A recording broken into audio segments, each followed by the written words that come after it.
Hello, everybody, and welcome to the inaugural episode of Gamnesia's new Nintendo-themed podcast, Switched On. You can think of this as sort of a spiritual successor to Nintendo Week, our old show. And speaking of Nintendo Week, for our first episode of Switched On, we've got a familiar voice here, Alex Plant. I'm happy to be talking to you guys about how Nintendo will be reaching directly into my wallet. And we're also joined this week by a longtime writer and editor for Gamnesia, Jeffrey McDonald. By the sound of my voice, you can tell I'm the most handsome one here. Thanks for having me. You're welcome, man. Good to have you on. So at the end of the episode, we're going to take some time to explain what we have planned for the future of this podcast and for the future of Gamnesia podcasting in general.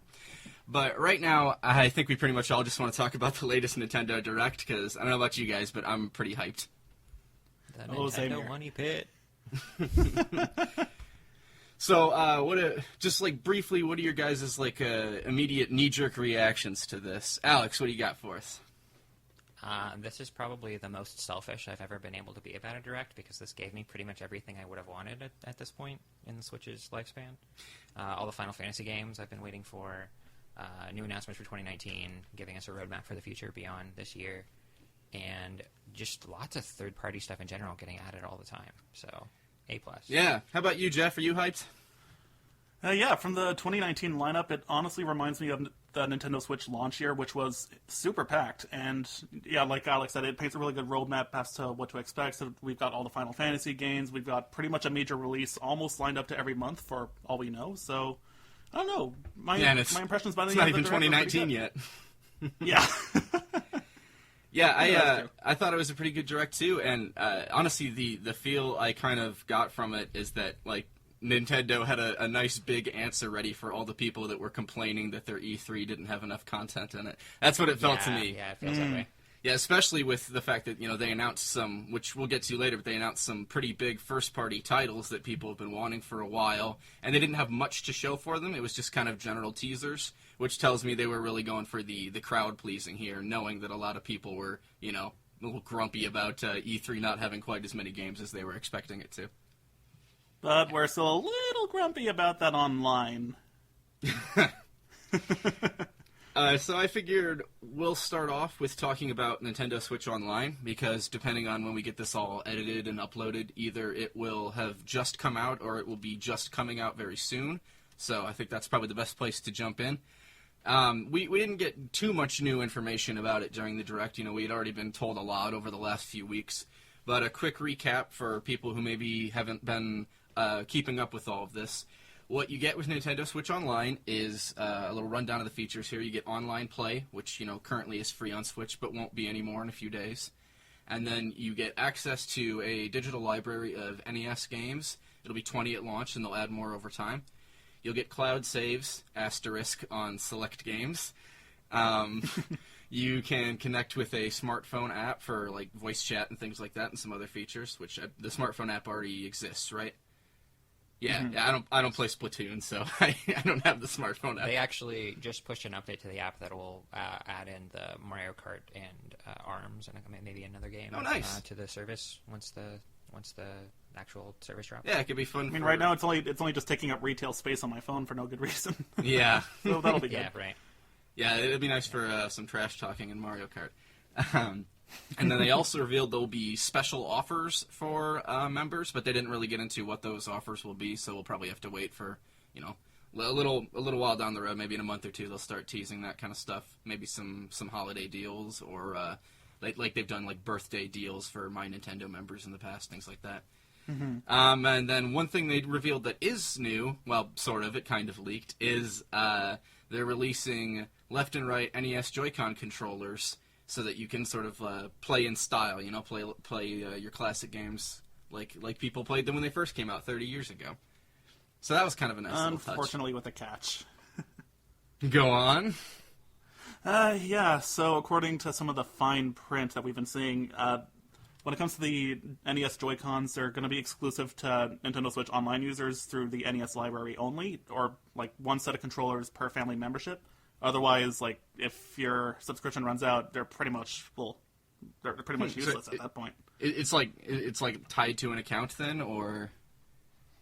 I think Yeah, they're only some- selling somewhat. them like through their online website. Okay. So you'll need a Nintendo account that's tied to a subscription to buy them. Okay. Huh. Yeah, Which I don't know. I'm not too bothered by that for two reasons. One, because they had so many problems with supply for the NES and SNES Classic that it'll be nice to kind of constrain who has the access to buy these. And then for a second point, they'll probably only work with the NES games that you need as their subscription to access anyway.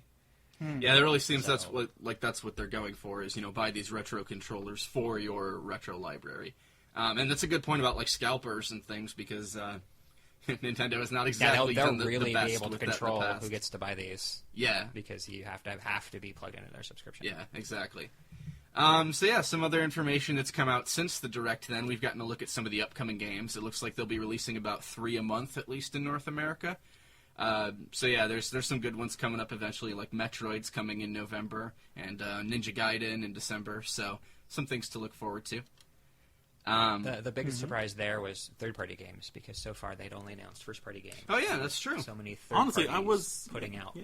collections. Yeah, I wasn't I anticipating kind that. of was skeptical. Yeah. And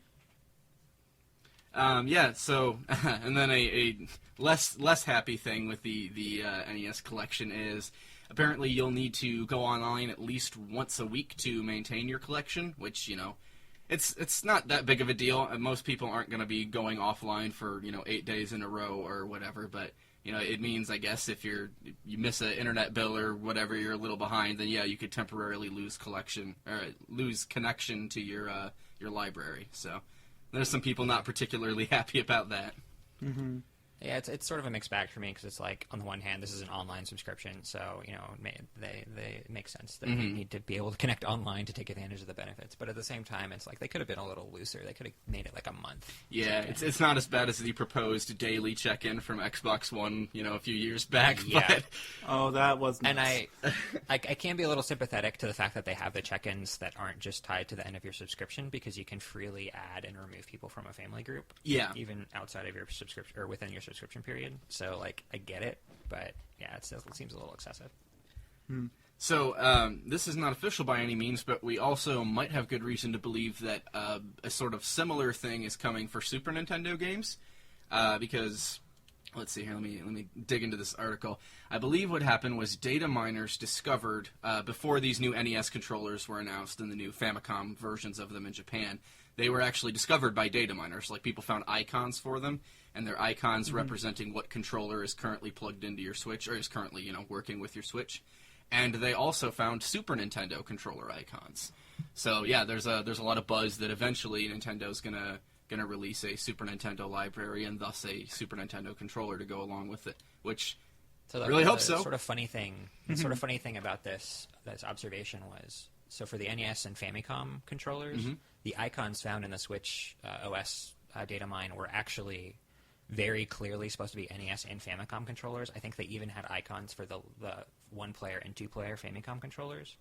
But the icon for this purported SNES controller looks more like a Wii Classic controller. really, So I'm kind of wondering if they're planning to release a general release, not one of these subscriber only, but a general release version of a classic controller that you can use on Switch. That would come with your regular D-pad and your ABXY buttons, so you can play classic collection type games. oh, that makes a lot of And sense. of course, that would still work with SNES. So I guess what I'm saying is it might not be a accurate reproduction SNES controller that got leaked. That makes sense. Hey, whatever controller it is, as long as it means that I'm getting a digital library of SNES games, I'm down. Yeah, right. No, and I do think that's coming. I think that's pretty likely. They mentioned back when they first announced the online service that was in the works. A lot of people sort of noticed that when they announced the subscription service again more recently, they specifically branded it Nintendo Entertainment System, Nintendo Switch Online. But one thing that I noticed in the Direct that might explain why they're branding it that way is it looks like you access all of the games available through the service through a unified app interface, which is why they don't have the regular Switch icons. They actually have full box arts for the NES games. Yeah, so I'm hoping we get a Super Nintendo app and maybe like a general Game Boy app, and now it's in the coming months. I'd love to see Game Boy and GBA. Yeah, exactly. I think that's probably where it would stop, but I would love. Yeah, to well, see Game especially Boy since we saw like I think either a copyright or a trademark for N64 controller again recently, and I think that might be a hint at an N64 Classic. So that would probably be more the direction they would go for that, because I don't. They'd have to seriously change the N64 controller to get it to clip onto your Switch at like a Joy-Con. Yeah. Could you imagine it just being split like halfway down the middle? I've actually seen. I mean, they could always. I've seen like joking mock-up images of like N64 controllers connected to the Switch's Joy-Cons. It's pretty great. I mean, they could always do like a USB thing or use GameCube connectors so you can use a GameCube adapter. But I don't know. I don't think the N64 controller is worth it. Yeah, in my opinion. Because humans don't have 3 arms. We don't? So, of course, one last thing we have to talk about for Nintendo Switch Online is the controversial cloud save issue. So, yeah, so we're finally getting cloud saves, but unfortunately not all games will support it. A lot of major ones won't. Nintendo has basically said that they're worried about people, cheating or, manipulating the system for certain games. So a lot of games will not support it. But the bigger thing that has people a little grumpy again is that if your subscription to Nintendo Switch Online ends, then you don't have your cloud saves anymore. You'll still have your physical saves. It's not like they go in and delete your save file off your Switch. And if you ever go and renew your account, you can make a new cloud save, obviously. But if you were to have your account temporarily canceled again, you get a bad check at work or something, you have some sick days. And then you can't renew your account, then you'll have no cloud saves, and if your Switch were to get damaged during that period, then you would just lose your save information altogether. So the thing that ticks me off most about this is not so much the fact that they stop supporting them after a while, because I think most cloud save services, they'll stop supporting your cloud saves after a while. But it's the fact that they have been so non-specific about it. There's different communication between their UK and their North America channels about what happens to your saves after the subscription lapses. I think North America is saying we cannot guarantee that they will be available for an extended period of time after your subscription lapses, but UK is saying, oh no, that you just won't have access. They won't exist anymore. So that's frustrating because it could mean that they are retaining them, but they just won't tell us how long. Yeah, they just really need to. Everyone needs to get on the same page for their social media teams and just explain this in clear, simple words. Because that's people buy Nintendo products and kind of expect them to be simple and user friendly. So if there's all these questions about what should be a pretty simple feature, then that's a communication issue. And the whole anti-cheating thing when it comes to the cloud saves, the whole point of cloud saves is just a backup for whatever goes wrong. So sure, I can see how some people would exploit it for games like Pokemon, but that's just it. If your Switch gets damaged, you'll lose that save forever, pretty much, if you don't, whether you have a subscription or not. So I think at that point, the whole anti-cheating argument is a little bit of a non-issue, and I kind of feel that Nintendo's a little overstepping their bounds on that one a little. Yeah. And it also kind of bugs me that they've been non-specific also about how the process actually works, because they do say, it syncs automatically, but they don't say whether, for example, I can log in on another system and just download one save a la carte, because they currently have a save transfer system in place where it's physical from system to system in the same room, but you can only transfer all your saves over, and it wipes the saves on the destination system. And that's a problem for me because my wife signed in on my Switch when we first bought a Switch, and then she got her own Switch, and that's where her Splatoon save is. But her Breath of the Wild save is still on my Switch. So can I just move her Breath of the Wild save over to her Switch now? I don't know if that even works. Yeah, I don't think there's really any reason why you shouldn't be able to do that. But again, it's it's an issue of clarifying things. There shouldn't be a reason why I can't do that. But there also shouldn't be a reason why we can't voice chat on the system. Right. Hey, you can. You just need an app and a phone and 12 wires and... with Fortnite, can't you just do native voice chatting on that? I forget. I'm not sure about Fortnite. I actually haven't played it on Switch. I think Fortnite supports it natively. It's not like a system-level feature. Oh, okay. Just an Epic Games thing. Supports it. Yeah. Yeah. Well, moving on to happier thoughts, we've got lots of games to jump into because there were a lot of trailers, some surprise announcements. So we'll start with 3DS games because that's a much smaller category to get through. And first up is Kirby's Extra Epic Yarn, because we needed a name more ridiculous than Kirby's Epic Yarn. And we needed a very happy game to start on, since we just talked about Nintendo Switch Online.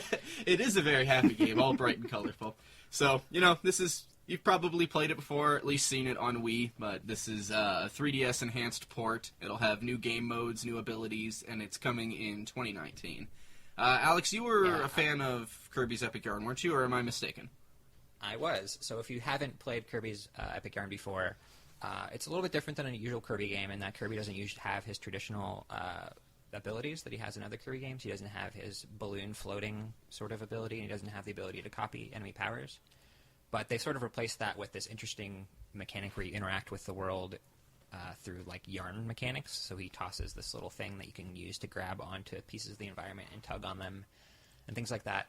I really thought this was a great game. I usually don't like Kirby games because I think they're a little floaty and a little easy, but this game has really solid movement and jumping mechanics, so it's a lot less floaty, even though he does sort of have a float descent move.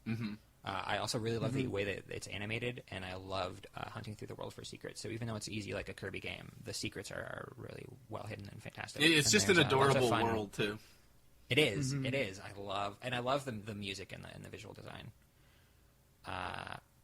But yeah, I love that this is coming again for people who haven't played it. I wish it was also coming to Switch. I'm not going to be one of those people who rains on the 3DS parade altogether, but, we can do cross-platform ports, can't we? We saw that with Captain Toad.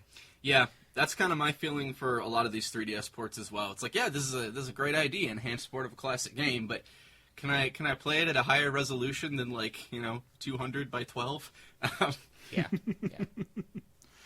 Yeah, when it comes to Kirby's Extra Epic Yarn, I was a little surprised that they started with that. I mean, after the Luigi's Mansion 3 reveal, but we'll get to that later. But I guess following Yoshi's Woolly World being ported to 3DS, I kind of felt that with Good Feel, that was the natural next step. And seeing as I've never gotten to finish the original game because, well, time, there's only so much of it that I have. But, being able to bring that game on the go with me, that will be a big, big boon for me when it comes to picking it up next year. Yeah, 3DS is great for giving a lot of these classic games a second life. Well, I mean, as Switch has shown, people are willing to buy a game a second time for the ability to take it on the go. So with all these indie games selling 10 times better on Switch than Steam, and so. So next up we have another 3DS remake followed by another 3DS remake. We have the Bowser's Inside Story with the new Bowser Jr. mode. Did either of you guys play the original? I did. Not. What do you think of the new Bowser mode? For myself, well, let's see.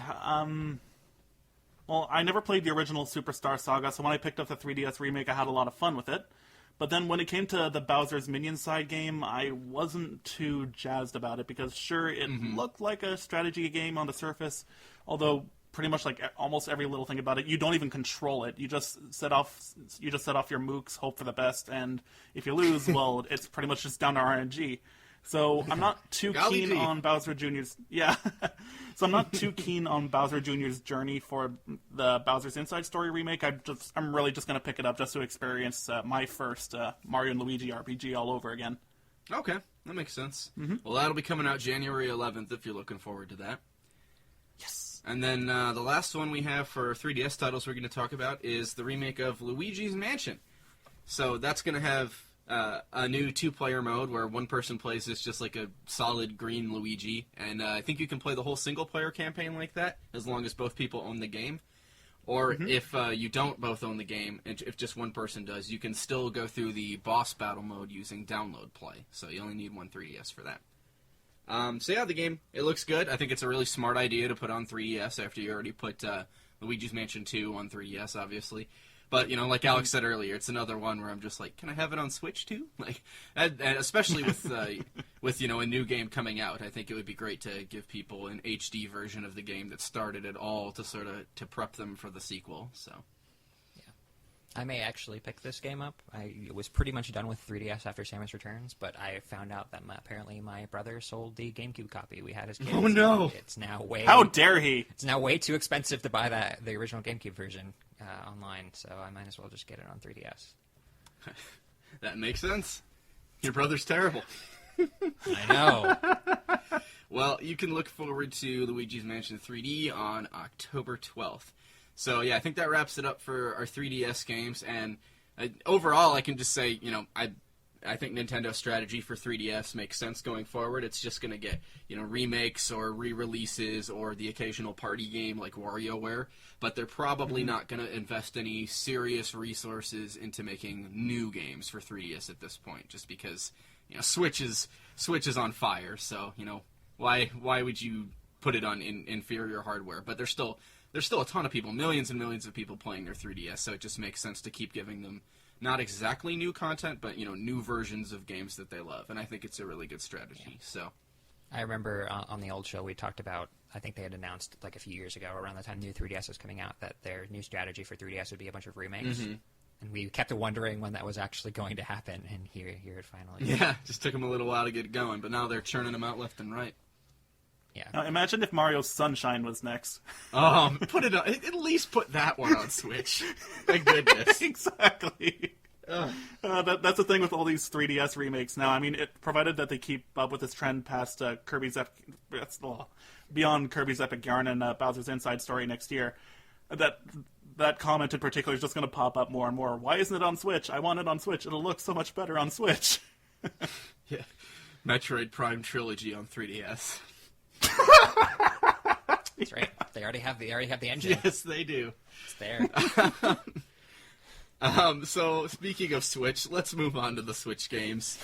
And the first big thing on the docket is that Splatoon 2 is getting a big, massive update. And I know, Alex, you're real big on Splatoon. Jeff, are you a Splatoon player as well? Not much. I really only just got back into it recently for the Octo expansion. Oh, okay. Well, Alex, you wanna break down all the exciting new stuff coming in version 4? Yes. So as usual, if you watched the direct to get your Splatoon news, you probably had no idea what the heck was going on in the trailer. Mm-hmm. So I will break it down for you. So there's two sort of new categories of things that were announced in this version 4 trailer. The first is that there's going to be new weapons, new gear, and a new stage coming with the 4.0 update. First thing that's going to be coming is a new weapon/gear brand will be added to the shop. It's called the Kensa Collection.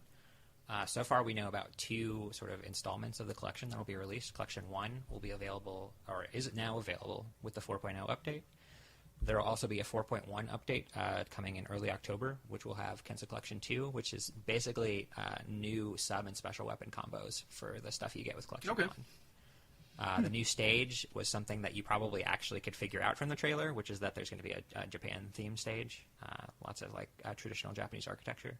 That's also coming with the 4.1 update. That should go over really well, considering just how huge Splatoon is in Japan. Yeah, I'm kind of surprised it's taken this long to get something so explicitly Japanese. The other big thing that was shown off and that confused a lot of people is that they're going to be making some big changes to Splatfests. One thing that a lot of Splatoon players have noticed over the past several Splatfests is that the least popular team is almost always the team that wins. Yep. Yes. Probably due to distribution of players, and a more popular team has more losses, something like that.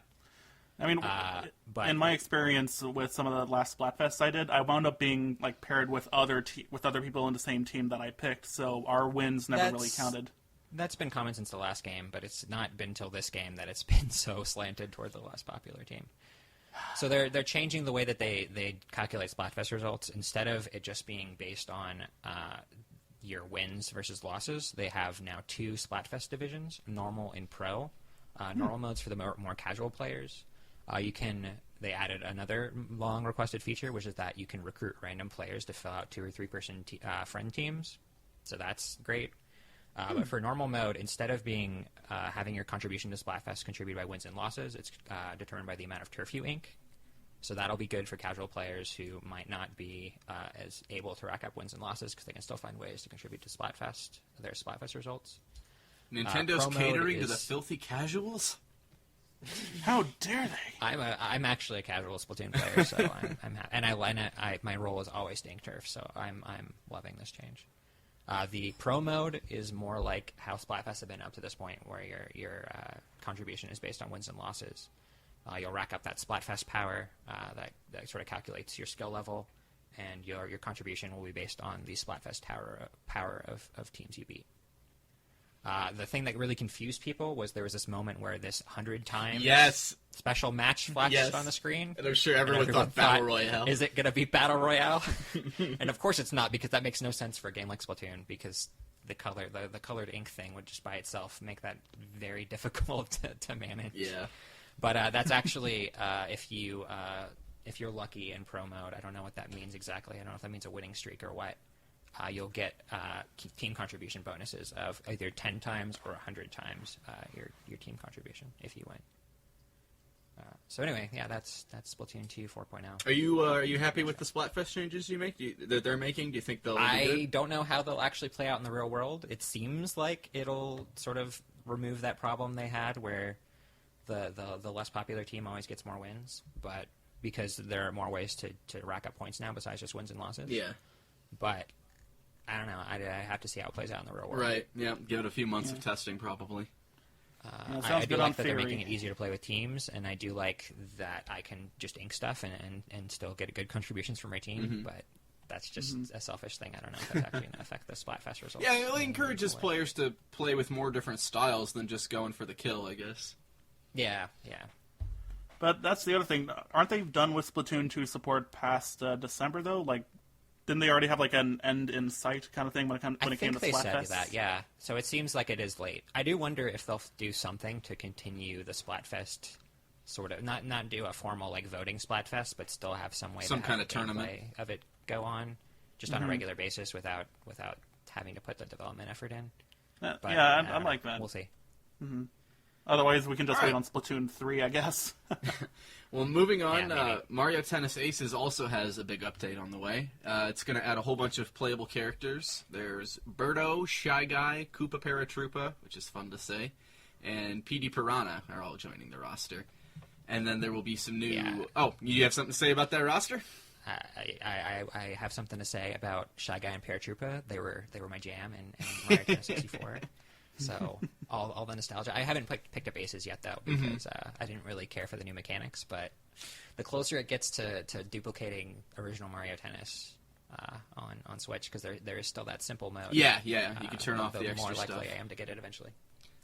Yep, and then they're also adding some new online co-op missions, so you can team up with friends. And if you they're timed missions, so they'll only be available for a certain amount of time. And if you can beat them in that time frame, then you'll unlock new outfits, color schemes, and other stuff, so you'll just get to customize your character. Nice little touch.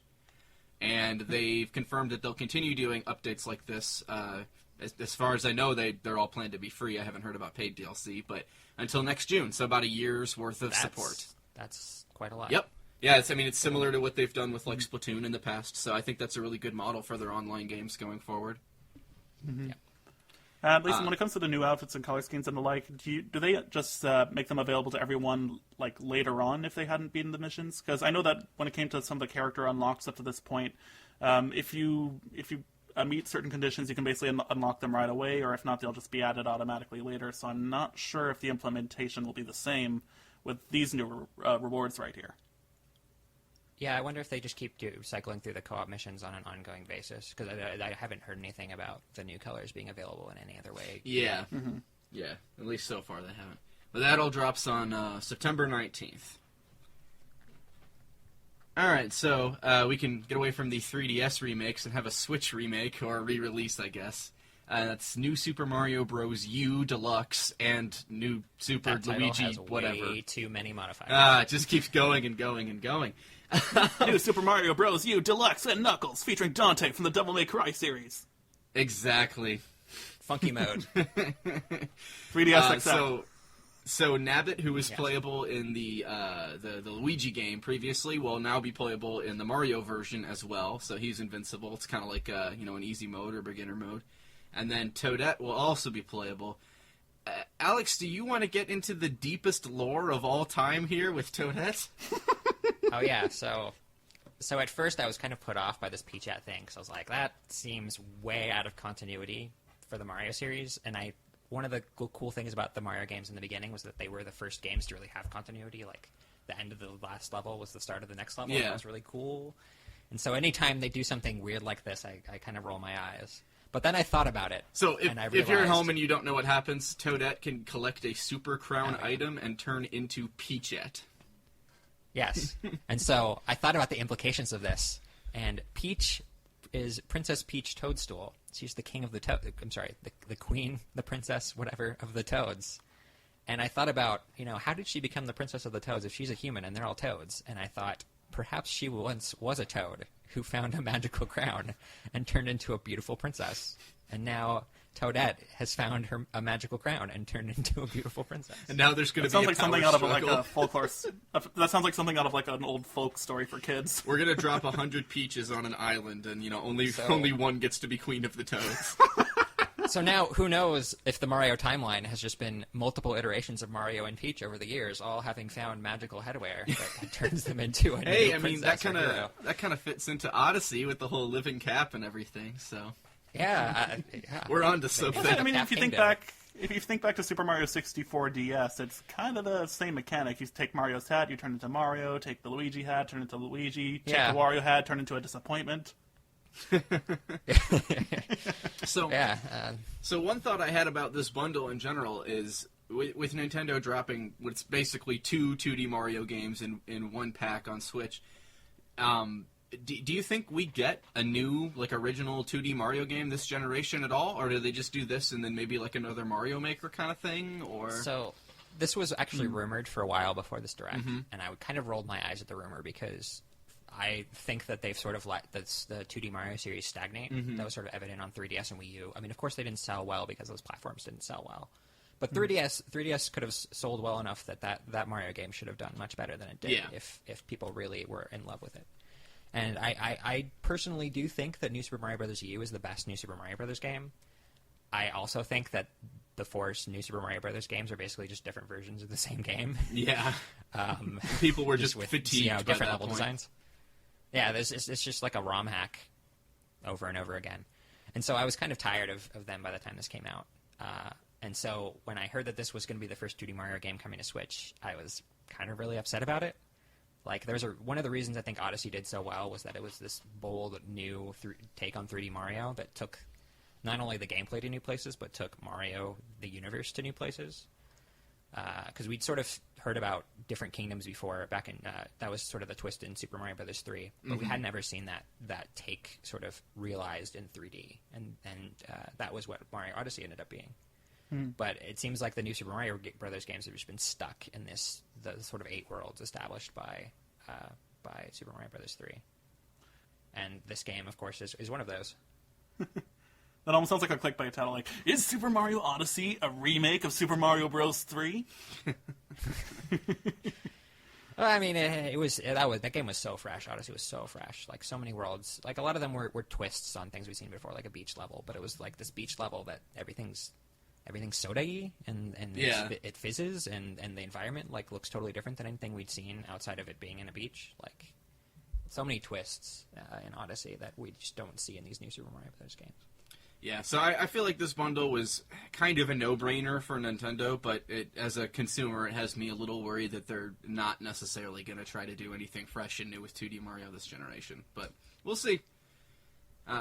This game has an advantage it didn't have when it first came out, which is that it's now been 5 years since the last new Super Mario Bros. Game, whereas when this came out, it had been a few months, and then the Wii version before that was only 3 years. So Yeah.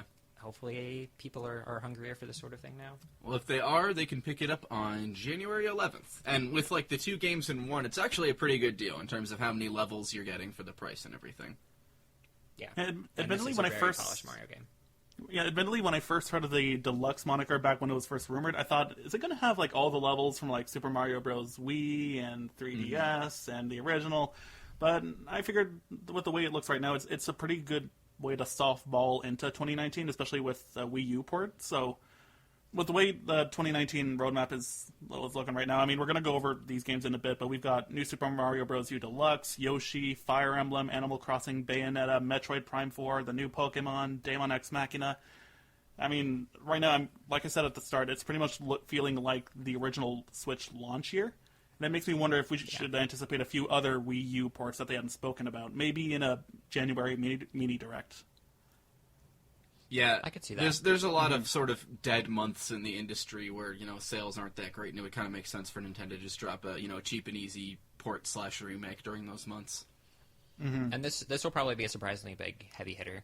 Well, maybe not surprisingly big if you've been tracking 2D Mario over the years. Like even though it's a remake, a lot of Wii U remakes have been doing pretty well on Switch. Mm-hmm. Mario Kart in particular outsold its previous incarnation, so this will probably do the same, I imagine.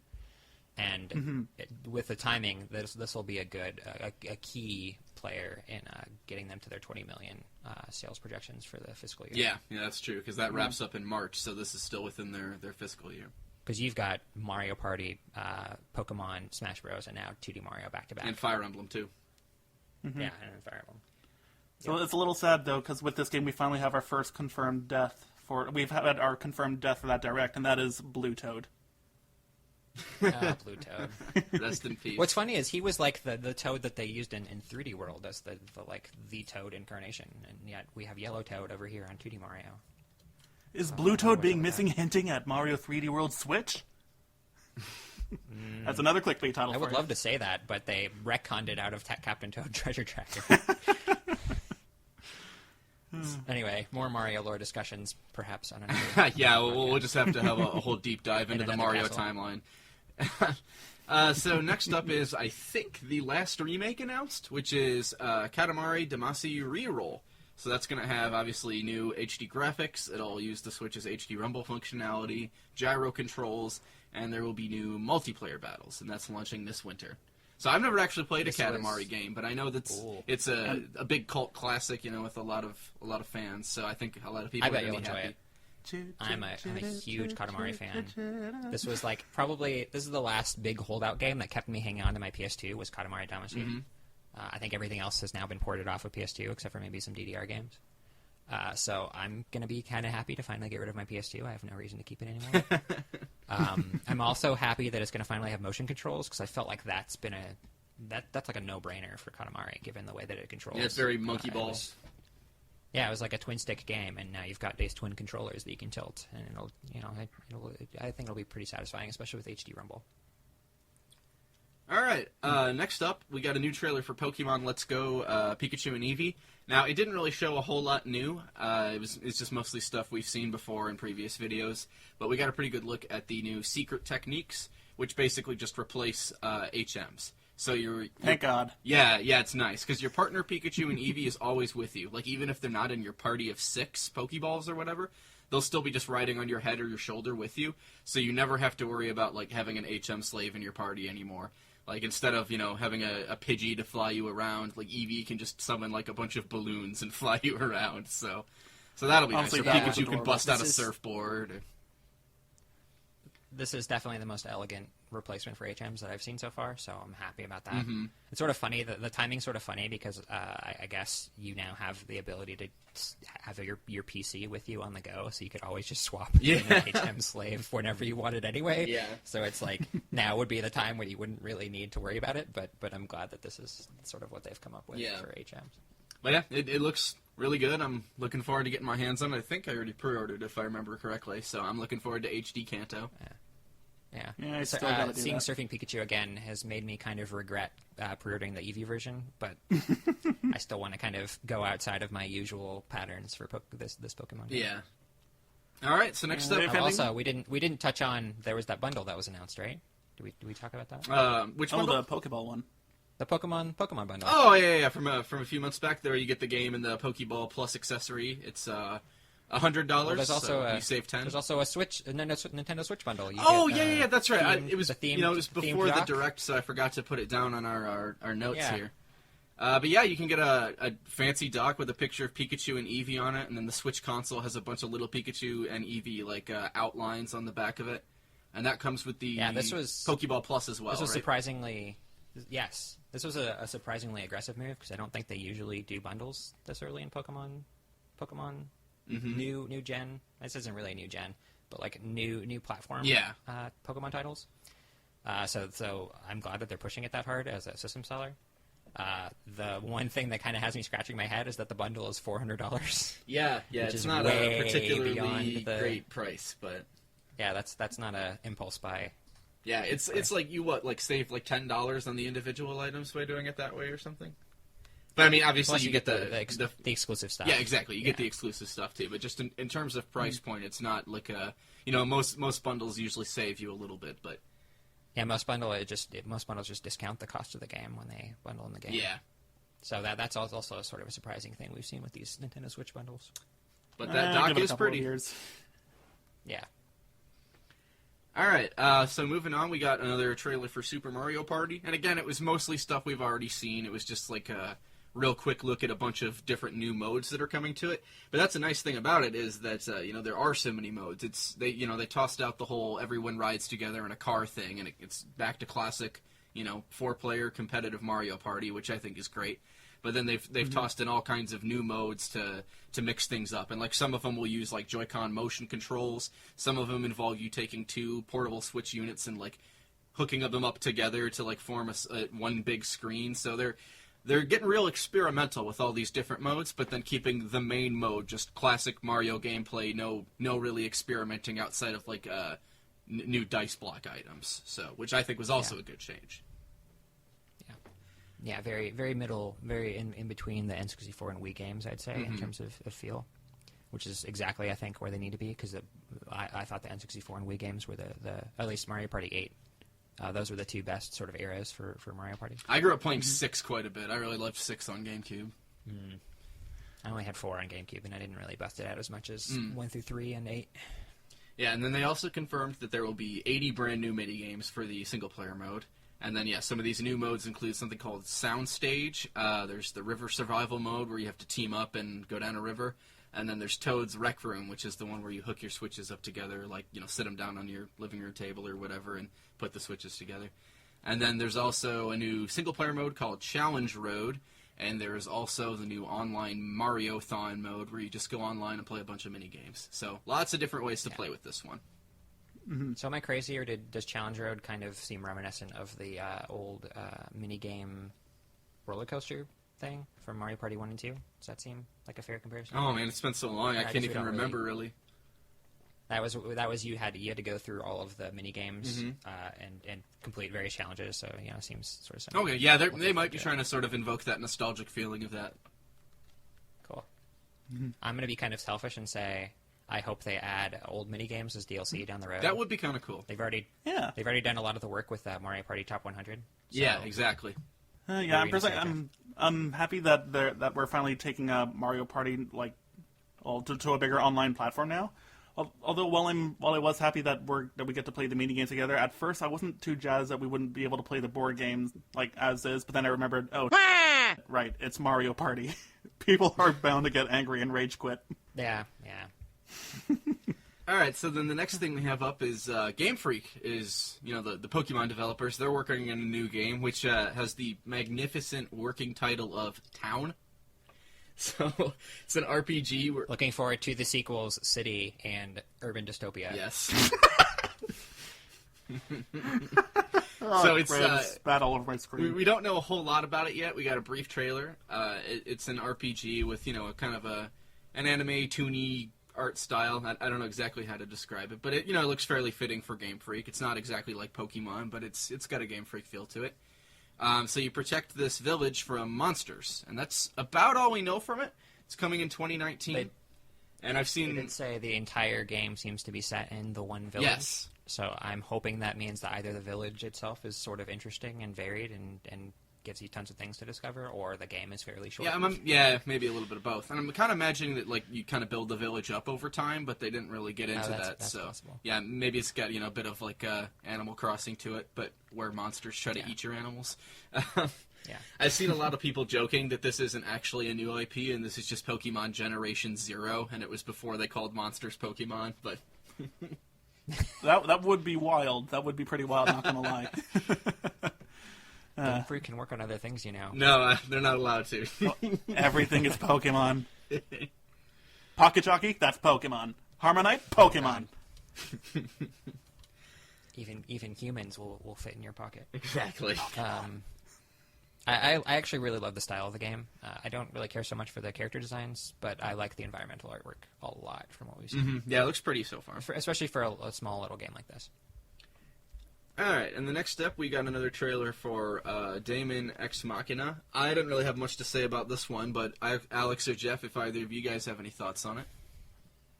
I don't really have a whole lot about it. I mean, first time I saw footage of it was, oh, is this a Xenoblade X sequel? Oh, wait, no, this is something else entirely. So, I don't know, the most that I know about the game is, at least going by some online comments I've been seeing, is that it's a spiritual successor to an old From Software property called Armored Core, but that's about it. Yeah, I've heard that comparison too. But I haven't played Armored Core either. Yeah, same here. Yeah, I'm not huge into mech games, but this game actually does look pretty fun. Mm-hmm. Weirdly, the thing I find most appealing about it is the color palette, because for whatever weird aesthetic reasons, I like the very different color palettes we've been getting between a bunch of games on Switch. We've got lots of bright and happy blue and green games. We've got lots of dark and gritty, blue and black games, and now we've got this weird like reddish yellowish thing. Mm-hmm.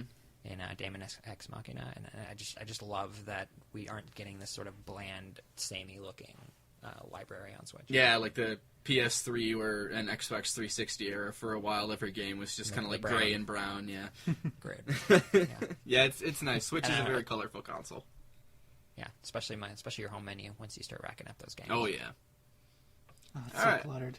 So next up, we got another look at the upcoming Yoshi game, and of course the leaks were true. It's going to be called Yoshi's Crafted World, and the trailer mostly focused on the fact that you can kind of flip your perspective. It kind of reminded me of Fez, where you can kind of switch what angle you're looking at the world at, and so that'll open up a lot of puzzles, like or even. Not as much, but Captain Toad, too, where you kind of, like, manipulate the camera around this setting to, like, find secrets that you wouldn't be able to see otherwise from a different perspective. Yeah, I've always thought this would be a good gimmick for a 2D Mario game, since they'd tried it already in Super Paper Mario. Yeah. Mm-hmm. Have you guys already seen, like, some of the art for Yoshi's Crafted World? They look so adorable. Yeah, all the Yoshi that games are Yoshi very render cute. looks good. So cute. Yeah. I was kind of bummed out when they first went forward with another Yoshi game in that sort of crafted style, because I thought that worked really well with Kirby as like a one and done sort of thing, and I'd love to have seen them go back to a more traditional Yoshi aesthetic. But and this is that was mostly my impression last year when the game wasn't very polished or finished yet. It sort of looked bland to me. Well, not last year, I guess it was. Yeah, it was last year. Yeah. I keep thinking it's 2019 already. But based on this trailer, I feel that this game feels way more vibrant and polished than it did last year. Yeah, like, and they still have bones- quite a the bit of bones time were left to there. polish it, too. Yeah, like clearly a lot of the bones are the same, but just the touches that they've added. Yeah, really, and it was originally planned to launch this year, so I think they probably saw the same things you did from that last trailer and went, yeah, this wasn't ready for prime time yet. What were we doing? yeah. All right, so now we've got Yeah, yarn, we've got wool, we've got crafts. What would Goodfield tackle next, I wonder? Yoshi's going to become a 3D carpenter. printing. There we go, carpenting. I like 3D printing or woodwork would be fun too. Yoshi's Wooden Sandworld World. I'm trying to think what other materials could there be. Plants. That'd be interesting. Yoshi's Veggie Made of World. plants. Yoshi's oh man, what's the word for that? The lawn sculpt, the landscape sculpting. Anyway, whatever. Yoshi's Horticultural World. There we go. Yeah. So that's coming in Yoshi's Stonehenge 2019. World. So, well, I guess Yoshi's Crafted World is coming in 2019. I should clarify. All our made-up games are not coming in 2019. Give them a Spring couple of 2019, years. We'll I think see. they specify. Yeah, spring 2019. All right, next up on the docket is Starlink, which, of course, Nintendo fans mostly just care about because Star Fox characters are going to be in it. So it's a Ubisoft space shooter, and it's probably the closest thing we're going to get to a real Star Fox game for a while, and it looks very Star Fox. So, hey, Yeah. Star Fox. I thought this game looked great before they announced the Star Fox stuff, and the Star Fox stuff itself looks way better than any of the Star Fox content we've gotten out of the series in the last, 2 decades. But everyone likes Star Fox 64 over and over and over again. Over and over and over. Yeah. The production value is great. The personalities they've given the characters are great. The visual style that they've chosen for the characters is great. Yeah, it's everything is great. it's fairly simplistic, but they do really well with what they have to work with. They know the limits of their art style and they work it well. Yeah. So the big thing from this trailer is Starwolf is officially confirmed. So I'm not sure if he'll be playable or if you'll just be shooting him down, but he will be in the game. Well, if he's playable, they can make you pay for more stuff. Yeah, that's More, true. kits. And then you got to buy his R-Wing and everything. Or not R-Wing, but whatever he would... His Wolfen. Wolfen? Yes. Yeah. So that'll be out on October 16th. So if you want a pseudo Star Fox game, there you go. All right, next up we got another look at the Xenoblade Chronicles 2 DLC, which that's just a world that I am not a part of. So if you guys could chime in on that and what you think of the DLC, go right ahead. Have you been playing it at all, Jeff? Oh, I haven't started Torn of the Golden Country yet, but I fell in love with the original Xenoblade 2 last year. Yeah. I was in a bit of a... Did you play the original on Wii? Oh, not on Wii, but I played it on a new 3DS when it came out. In fact, it was actually the reason I got the new 3DS, because I figured, okay, Shulk, he's this interesting new character in Smash. I've hardly known the guy. Let's see what he's all about. And holy crap, I fell in love.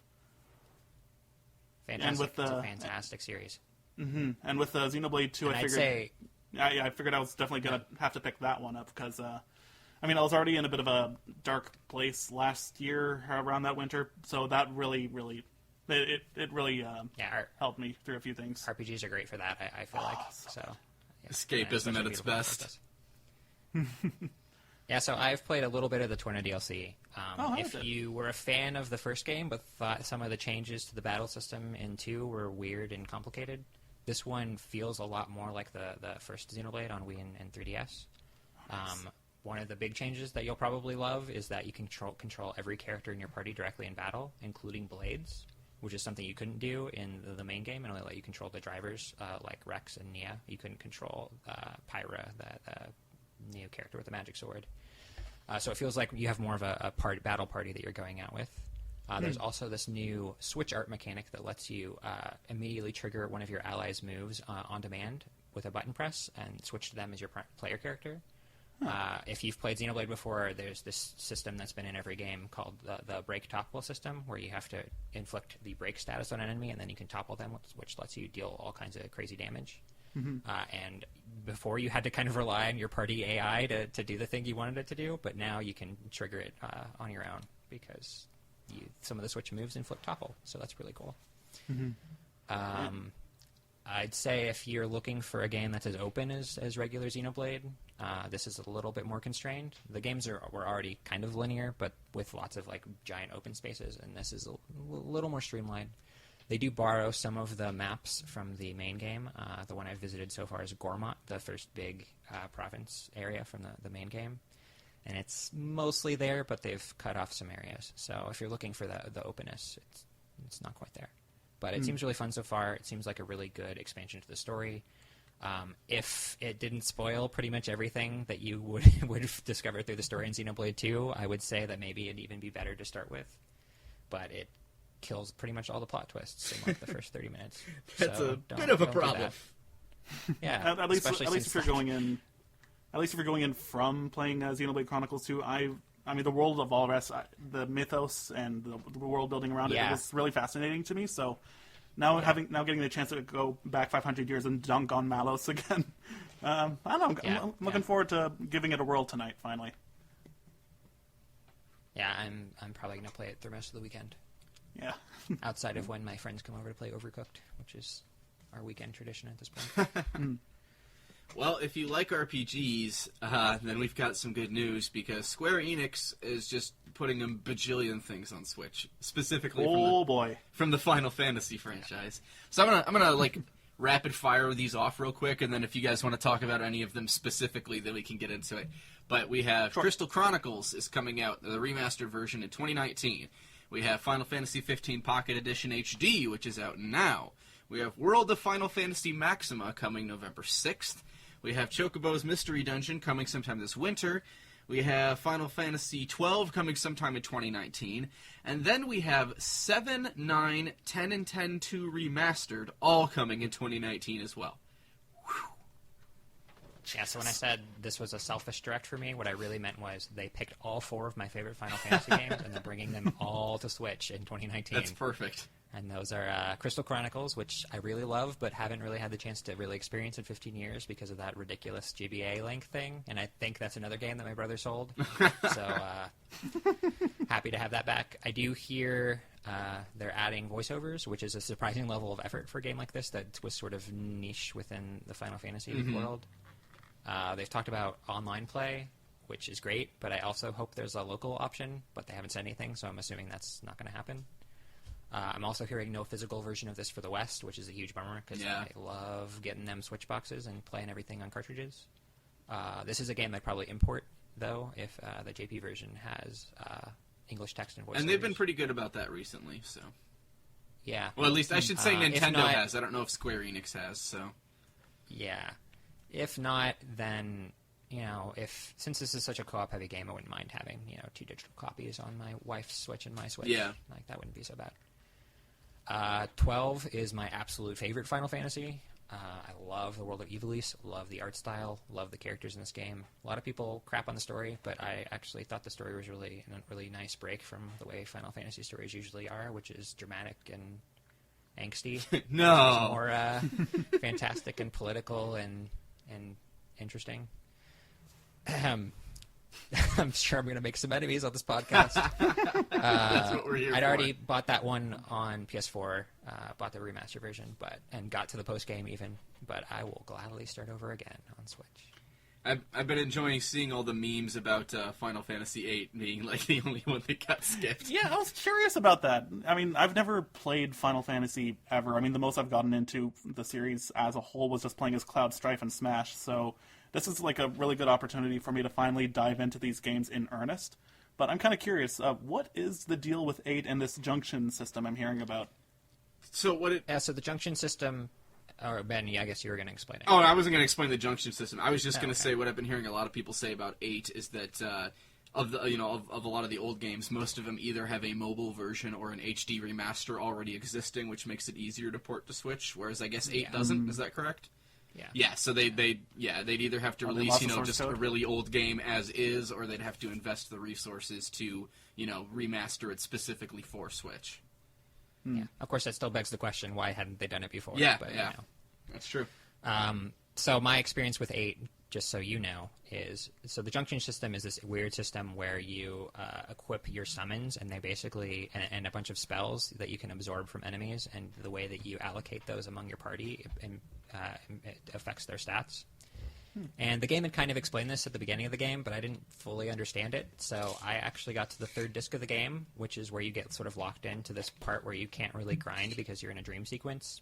Huh. And I had completely misallocated my stuff, and I was stuck with a character that was unable to defeat the enemy I needed to beat to advance. Oh, wow. And I had somehow through attrition made it to that point despite my stats being all out of whack. So you know what you're getting yourself into if you ever play it. Slight design Got flaw. it. A lot of people love it because it's a very easy system to break because you can just stack your characters with stuff really early on in the game and just steamroll everything. But I did not quite figure that out. If I ever played it again, I would use a guide. Yeah. All right, I'll keep that in mind. I know 7 has a very good rep, and I agree that it has a really great story and characters, but I also think that game's kind of janky. Well, yeah, a lot of like PS1 games that were, really trying to be 3D when the tech wasn't quite there yet. Yes, yeah, you get that. exactly. They look dated, And or they try to do play these dated. action. Yes, they try to do these like 3D action sequences where you're like trying to time your jump onto this rope so that you can swing across this thing. And I'm like, this does not work with pre-rendered backgrounds. That you can't change the camera and the timing's all weird. So like 7 is another one where it's like I'm more excited about the remake than I am. Yeah, about, it's a great game that is showing its age. I can't wait for Final Fantasy VII remake cloud version for Nintendo Switch to come out so I can rent it. Yeah. I do wonder if they'll take that approach with their other Final Fantasy games. Eventually. 9 is really great. 10 was a really good starting point. I rented that game, actually, before I ever got a PS2. I rented a PS2 in that game and stayed up all night playing it. Oh, wow. So, the great entry point, though, because it teaches you a lot about the rules of Final Fantasy. Gotcha. So anyway, Those are those four: Crystal Chronicles 9, 10 and 10-2, and 12 are the ones that I personally would recommend. They all sort of were part of the same era, the 2000s era of Final Fantasy before it went to HD and started to go downhill. And that's just the pinnacle of the series for me. So, thanks, Square Enix. All right.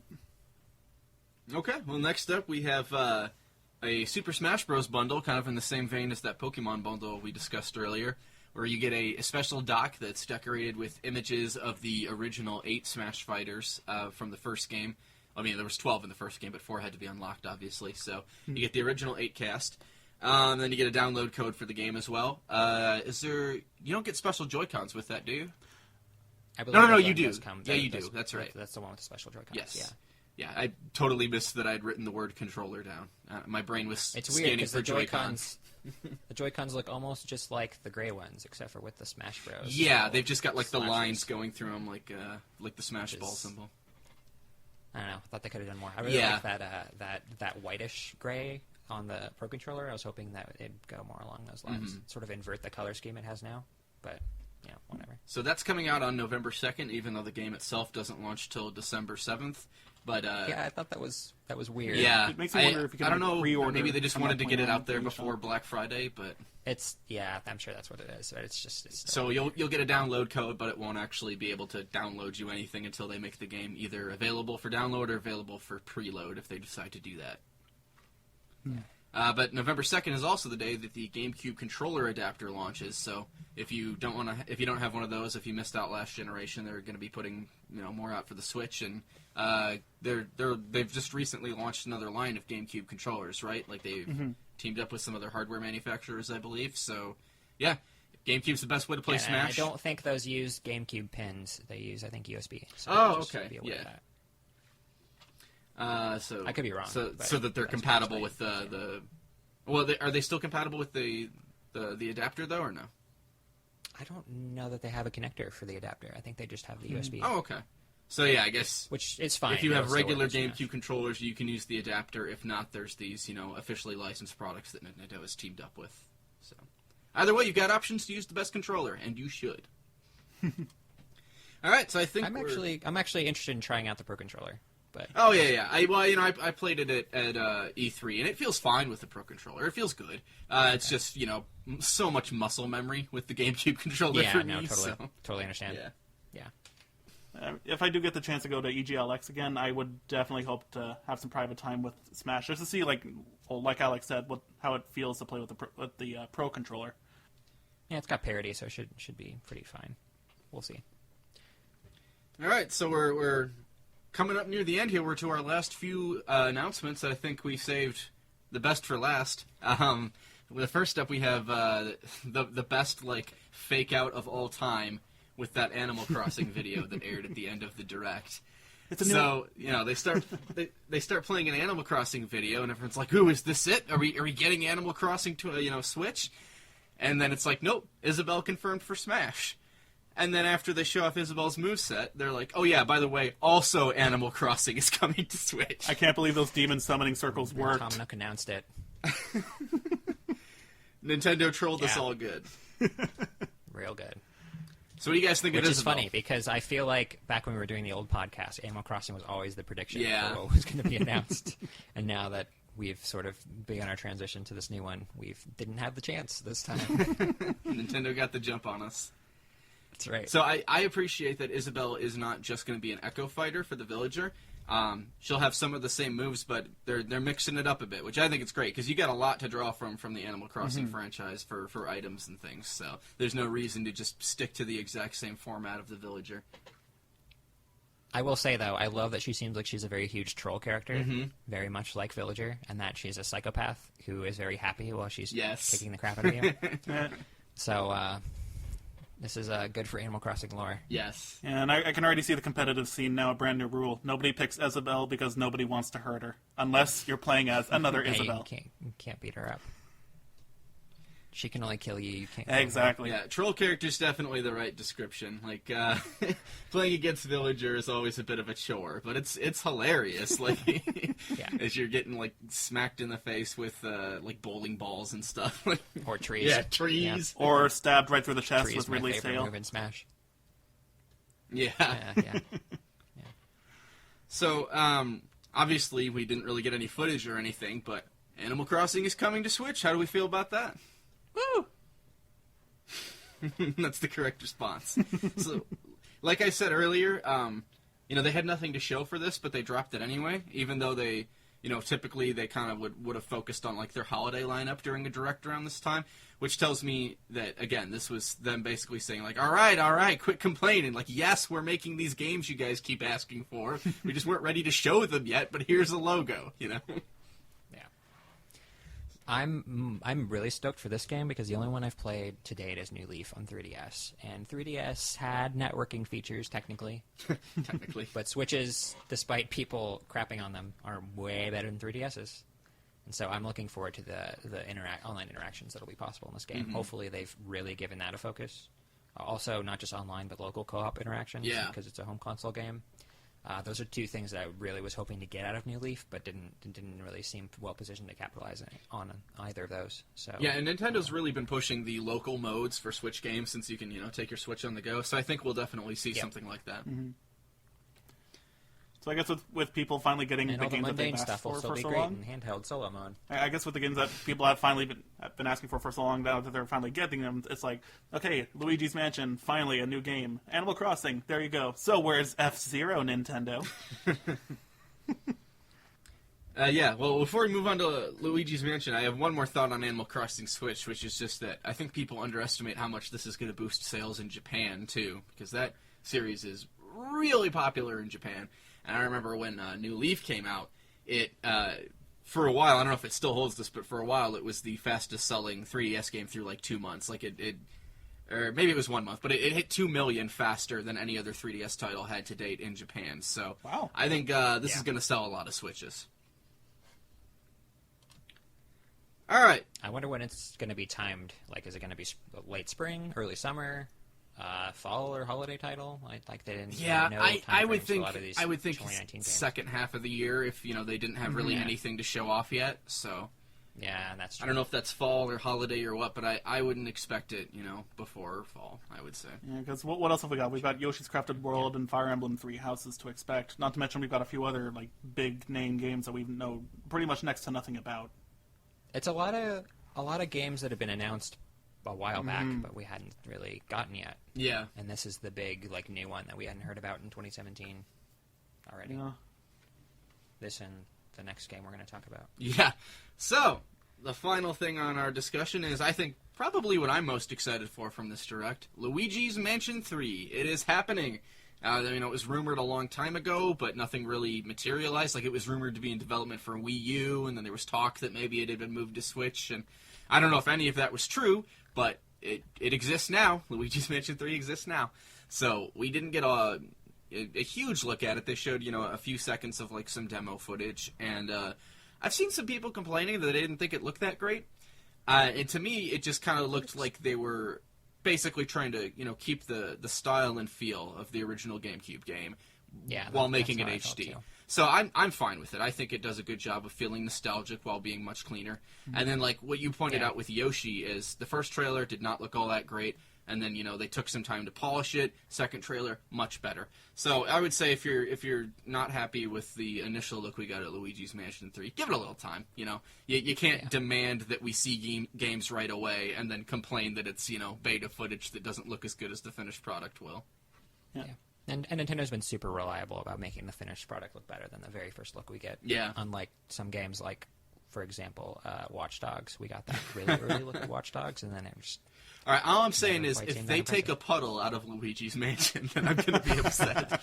Puddlegate 2019. So it's funny that you mentioned that, because one of the things that stuck out to me was when you look at just the poltergeist, there's a lot of detail that was added that we didn't really see in past games. There's a little button on the flashlight that stands out to me. Whoa. It looks like ectoplasm swirling around in his vacuum tank. Well, that's the thing. I thought I got a glimpse we've of that seen that poltergeist in the Simon Belmont trailer.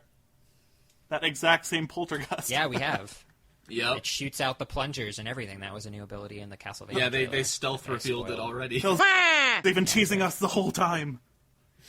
So the real question is, does this mean Castlevania is going to cross over into Luigi's Mansion 3? Yes. Oh. The question. Luigi's gonna hunt Alucard or something. Or die trying, which we've already Yeah. seen happen. Yeah, because this is sort of one of those franchises where crossover would actually kind of fit the lore, and because it's the supernatural sort of thing. Yeah. But I don't will know they if have the balls? I don't tones know. would fit, just because Castlevania is, a little darker, and especially after that Netflix show But came it's, out. but it's oh yeah, I know, right? But it's already there. They've already been in Luigi's Mansion. Yes, it's true. So what we need is the crossover movie to happen. There we go. Starring I don't know, Ghostbusters? who should play Luigi? Henry Cavill. There we go. Hey, this time he'll keep the mustache. Yes. No CGI required. No, well, right. So yeah, Just his nose. They'll need to touch up his nose a bit. not a lot Sorry, shown, not but Luigi enough shown that I feel pretty good about it, and I'm pretty excited to see. And yeah, no real window for it, just generic 2019. So it could be coming at any point in the year, really. And we'll have to probably wait a few months for the next trailer to get a more concrete idea of when it's launching. But hey, we're getting Luigi's Mansion. Yeah, I'm definitely guessing October for this one. October, yeah. Yeah. And for Yeah, Halloween they timing, seem to like the. Yeah, right. that makes They sense. seem to like the holiday timing. And yeah, then it's not quite a big enough game to be the Black Friday title, so October is maybe a Yeah. good fit. Yeah. Well, I think that's all we really had to talk about for the Nintendo Direct. Oh. Unless you got some more. I did apps? have one more Sure. thing. So we got that announcement of the Asmodee board game. Yes. coming to Ooh, Switch, right. which I thought was really fantastic because a lot of people have been talking about how great Switch would be for board games, and this is a really great partner to start with. They announced a few games that I personally really love. They announced Carcassonne, Catan, and Munchkin, all of which I played and enjoyed, and two of which I own. Actually, one of which I own. The other one I borrow all the time. They also announced Pandemic, which is really fun. The great thing about a lot of these games is that a lot of them have a lot of parts and cards that you'd have to kind of keep track of if you wanted to bring them over to a friend's house. Yeah. But with a Switch version, you don't have to keep track of any of that. Very The convenient. Rules are all calculated for you. You don't have to waste time picking up and putting things away, and yeah. Yep. Just pop out your Switch. Probably don't even really need controllers for a lot of these because they probably work on the touchscreen really well. Just all around great. Another game I'd like them to bring over that they didn't announce is Splendor, which is this sort of like competitive resource trading game, which sounds kind of boring, but look it up. It's actually really fun. And it's already on iOS and Android if you want to test it out. All right. Well, yeah, this should just be the first step of many, probably. Now that door's been thrown open, you'll probably see a lot of developers want to put their games on as well. So I'm hoping for Risk personally. Yep. And there was the one thing I meant to bring up during the Isabelle and Smash discussion. Sure. You guys know the collector's edition of the game that'll be coming out on release day Which game? for Smash Brothers. Oh, the release date? Well, not the release date, just the collector's edition that's going to come with that steelbook and the controller and everything. Oh. The Steelbook? Yeah, so apparently Yeah. we've seen this floating around on Twitter not too long ago. We know what the box will look like for the collector's edition, and not only do we possibly have the known final fighter count, but also like some spaces on the on the art. I mean, sure, it's promotional, and right now like it's not indicative of the final product, but there's only like a couple of spots left for like 2 or 3 more characters from what I've seen, not including Isabelle. Oh yeah, I saw. Yeah, it's sort of- I saw Push the number Dustin. 72 floated around, but I didn't have time to 'cause investigate that. people were observing that there's 36 spaces on the on the spine of the box, and so that would mean there could be 36 on the other side as well. I noticed they didn't include all of them quite in sequence on the side, so there probably are more that aren't shown on the other side. Like Ganondorf, for example, isn't there. Pichu's not there. From what I've seen, Young's it's not like a pack of 9 characters, and you just like look around at the other side, and then it just continues sequentially from there. But from what I'm seeing, Yeah. apparently some people are theorizing that the final 2 characters that'll be revealed are potentially Ken Masters as an Echo Fighter for Ryu, and Incineroar as the final like newcomer for the base roster. Sure. Well, the other thing I wonder too is like are all of the characters that are going to be in the game on the sides? Because I'm pretty sure we already have more than 72 characters, including Echo Fighters, since they're also shown confirmed. So that would mean some characters would have to not be on the side of the box. I would imagine at least the first original 8 would be shown somewhere else, maybe on Honestly, the back. yeah, I thought that as well. But then I figured, I mean, there's also like the 3-in-1 fighters. Like, they have the Mii fighters like all together, and then there's also Pokemon Trainer. Yeah. So. Yeah, I just don't know enough about what we're not seeing to really know. It does look very suspiciously like there's at least one other announcement coming. Yeah. I don't know. Yeah, I would expect more characters before December. We still got, quite a bit of time left. Yeah, I mean, if anything, like I've definitely felt spoiled after the Smash Direct last month, so I wouldn't want the hype train to end with just like 2 more before release. But I mean, they're not just gonna sit on this for DLC, right? I mean, I could see them doing lots of Echo Fighter DLC beyond launch, because that would be something where it's like you really still are getting the ultimate version of Smash with all these new characters and all the returning characters, but now you're getting sort of add-on stuff that doesn't. You're not really losing too much by them not being in the base package, but they still add something because there's fan favorites that'll probably be rolled. Yeah, not to mention there's still like a lot of recent stars from very, very recent games on 3DS and Switch that could make like a viable claim to get into Smash. And as Push Dustin from Source Gaming spoke of on Twitter, when it comes to DLC, it's probably easier to negotiate with third parties. So we could still get like, I don't know, maybe Banjo-Kazooie or Shantae or Geno. I mean, who knows? It's pretty much like anything is possible at this point. Yeah, and DLC would be a good place for those really stretch fighters. Yeah, especially Banjo because of the licensing complications. Right. Yeah. All right. Well, I think that about wraps it up. So before we end, I'm going to talk just a little bit about the future of Gamnesia podcasts. So we got a lot of feedback from you guys if you're in the Nintendo Week Fun Club on Facebook, where we meet with all our fans that listen to Nintendo Week for all the years that we had that show. So yeah, we asked you guys, what kind of content you want from us. Do you want us to stick to just Nintendo? Do you want us to do a general gaming podcast? Mix and match. And the clear consensus was that there was no clear consensus, which is both a blessing and a curse, because it means you guys want a whole lot of different kinds of content from us. You want to see our thoughts on Nintendo and PlayStation and Xbox and everything. But that's also a lot of work and a lot of planning and everything. So we're starting with the Switched On podcast, which will just be Nintendo stuff, and it'll be... I think you'll find that early on, the format will probably be pretty similar to Nintendo Week, but we might mix it up more as we go. And a big thing we want to do is rotate guests a lot more. Because Nintendo Week was pretty much just me, Alex, and Colin every week. And, we'd have a fourth on sometimes, or if one of us was sick, we might have a different third. But so for Switched On, we want to rotate a lot more. So, I'll probably be on most episodes, but not all. And then, the guests that I have on with me will change every week. And if, some guests really resonate with our audience and they really like hearing them, then, maybe they'll be on more often as sort of like co-hosts and, they can host when I'm not around. So, and yeah, there you go, Jeff. There's incentive. So if you, well, the other thing is, the more people we get involved, hopefully the more different, diverse kinds of content we come up with. Because, as much as me, Alex, and Colin all liked doing it, you get the same 3 people recording every week. Sometimes, things might get a little too repetitive. So we figured bring in some fresh blood and get the ideas churning. So, we might change it up a little bit week from week as we throw things at the wall, see what you guys like, what you don't like, who likes being on the show. But yeah, it'll be an experiment. But that is not all we're going to do. We don't have anything really official to announce in detail yet, but we definitely heard you guys when you said you'd like things more than just Nintendo, for us to discuss.